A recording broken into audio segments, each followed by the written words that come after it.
Hi, good morning, good afternoon, good evening, depending on your time zone where which you're connecting with me live. This beautiful Tuesday evening right here in Benin City, Edo State, Nigeria. First, I want to say a very big thank you and for those persons who take time to follow us on everything that we do. Thank you so very much.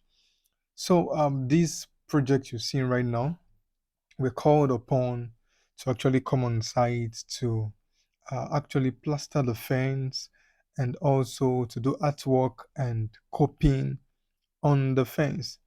This fence is a 50 by 100, and I'm going to be telling you the numbers of cement that was used on this project and also the numbers of trips of sand that was used. But before we go there, let's go quietly. So as you can see, we got on site and then we started preparing the site. That was the first thing to do to prepare the site.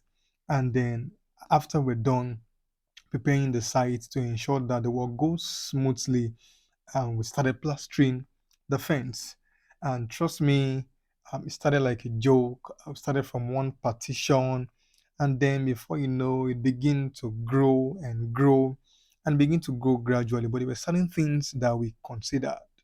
We consider the right measurement.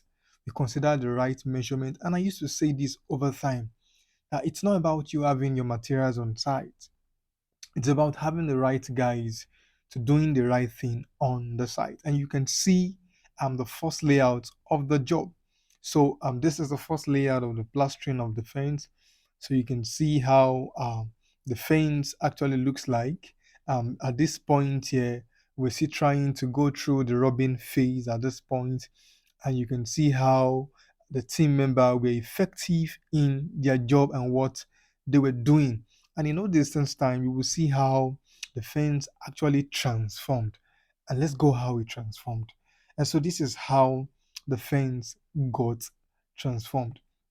Trust me that if there's one thing I would always consider the best services on your job. I would always consider the best services on the job. And that is why I take my time to get the best hands to work with me. Yeah, I'm not a guy plastering the job, but trust me, I've been able to connect with the best hands who understand the job and are ready to give in their best. Why? Because I think to a very large extent, I satisfy them. And so we plaster the fence all around, and while we're done plastering the fence, we swinged into the second phase of the project. And the second phase of the project was to execute the artwork, which you can also call the copying on the fence. And so it started gradually, and then you can see how they were actually doing the copying. So it was not a magic. Some people would say, Victor, I need a precast before um, they actually erect it on the project. But I used to advise clients that we're talking about durability. You get a point. And if we're talking about durability, then I promote direct artwork. You can see for yourself how that the project where what transformation in a number of days. And so you can see how smooth it is. You can see how straight it is. You can see how befitting it is to the fence. And this is how the coping went round on the fence.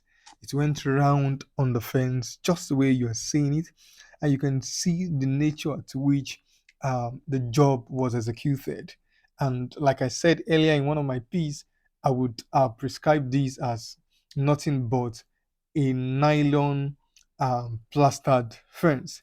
A nylon plastered fence. I think you can take a pause and go back to the beginning of the video and then see what the fence has been transformed into as we're speaking. And so we got to this point. This is the end of the fence at one point of the project. And you can see the effect of having the best hand on your job. And so we went into the second phase of the coping. So the fence has a coping bed at the bottom. So the client said, Victor, I want to fix ties at the bottom of my fence, and because I want to also guard rain, that is rain from disturbing the bottom of the fence, and also to also wear some aesthetic view in my project. And I said, okay, fine. It's the client face. It's what the client actually wants. And that's why you see that we have a coping belt at the bottom right here, because from that coping downward, we're going to be having tires right there. So tires will be going right there. And so the coping at the bottom went round just the way you are seeing it. The coping at the bottom went round just the way you are seeing it, and you can see the guys still on the side doing what they know how to do best. And trust me, these guys are not Nigerians. These guys are uh, from another African country, and these guys are best at what they do, especially when it comes to interior. These guys learned these skills from when they were kids, and you know what that means, doing this same job for over 15, 20 years. And then it will interest you to know that they're already a master in it. So we got to the third phase. The third phase of the coping was to have coping on the light box. So this project you're seeing has 17 coping designated for the light box. It has 17 coping designated for the light box. The client said, oh, Victor, I need a coping that would help me wear a shape from where the light would be. And I said, okay, no problem. We're going to get something for you. And we have these. This is how it went round the fence, and also at the front of the fence as well. So you can see the coping. This coping box can serve um, several purposes.